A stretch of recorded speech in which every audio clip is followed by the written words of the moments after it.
Genesis 7. The Noah's Ark. The Lord then said to Noah, "Go into the ark, you and your whole family, because I have found you righteous in this generation. Take with you 7 pairs of every kind of clean animal, a male and its mate, and 1 pair of every kind of unclean animal, a male and its mate, and also 7 pairs of every kind of bird, male and female, to keep their various kinds alive throughout the earth. 7 days from now I will send rain on the earth for 40 days and 40 nights, and I will wipe from the face of the earth every living creature I have made." And Noah did all that the Lord commanded him.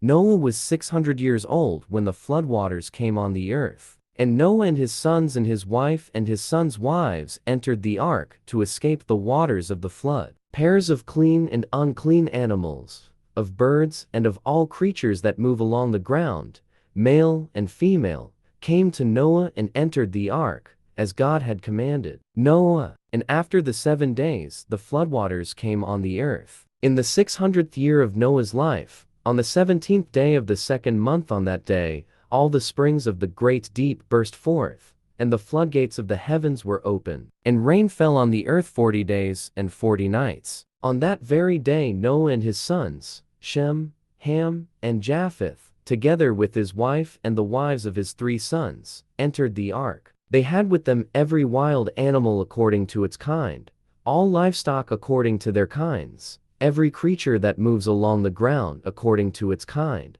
and every bird according to its kind, everything with wings. Pairs of all creatures that have the breath of life in them came to Noah and entered the ark. The animals going in were male and female of every living thing, as God had commanded Noah. Then the Lord shut him in. For 40 days the flood kept coming on the earth, and as the waters increased, they lifted the ark high above the earth. The waters rose and increased greatly on the earth, and the ark floated on the surface of the water. They rose greatly on the earth, and all the high mountains under the entire heavens were covered. The waters rose and covered the mountains to a depth of more than 15 cubits. Every living thing that moved on land perished: birds, livestock, wild animals, all the creatures that swarm over the earth, and all mankind. Everything on dry land that had the breath of life in its nostrils died. Every living thing on the face of the earth was wiped out. People and animals and the creatures that move along the ground and the birds were wiped from the earth. Only Noah was left, and those with him in the ark. The waters flooded the earth for 150 days.